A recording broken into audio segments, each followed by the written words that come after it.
రేవంత్ రెడ్డి పరిపాలనా విధానం ఆయన ఇచ్చిన పథకాలు కానీ ఆయన చేసిన హామీలు కానీ ఎంతవరకు నెరవేరాయి, ఎంతవరకు అయ్యాయి? సగం చేసిండు, సగం చేయలే. అవన్నీ జూట మాటలు చేసిన, 6 పథకాలు అమలు చేసిన, మహాలక్ష్మి అని అంటుండు కానీ ఏది సరిగా చేయలేదు.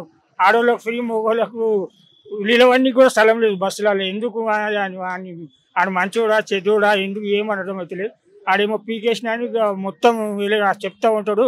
ఏవి బరోబర్ లేవు. ఈసారి ఓట్లు కూడా పడి రాడు కూడా. అంటే ఇప్పుడు మనకి గ్రామ పంచాయతీ ఎలక్షన్స్ అయితే ఉన్నాయి కదా, మరి గ్రామ పంచాయతీ ఎలక్షన్స్ లో ఏ విధంగా ముందుకు వస్తుంది అంటారు పార్టీ? అటర్ ఫ్లాప్ అవుతాడు. ఆల్రెడీ అటర్ ఫ్లాప్ అయిండు. ఆల్రెడీ ఇంకో కూడా అవుతాడు. ఈ ఎలక్షన్ లో కాకుండా ఎమ్మెల్యే ఎలక్షన్ లో కంపల్సరీగా సీట్లే రావు. అంటే మొన్న చూసుకుంటే జూబ్లీ హిల్స్ ఎలక్షన్స్ లో బై ఎలక్షన్స్ అయితే వచ్చినాయి.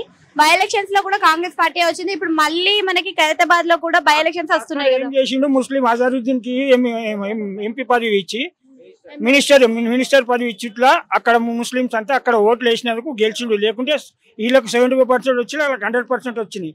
అట్లా కాకుంటే ఎందుకు వస్తుండే చెప్పు. బీఆర్ఎస్ ది అవ ఉన్నది కాబట్టి వచ్చినాయి.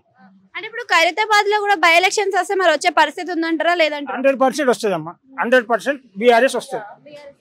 బీఆర్ఎస్ అంటే ఇప్పుడు ఈయన ఇచ్చిన పథకాల దాని మీద డిపెండ్ అవుతున్నారా జనాలు, లేకపోతే ఆయన ఇచ్చిన ఏమున్నాయమ్మా? 2 పథకాలు 3 పథకాలు ఇచ్చింది అంతే. తులం బంగారం ఇయ్యలే. ఆడవాళ్ళకు స్కూటీ ఇస్తా అన్నాడు, అది ఇయ్యలే.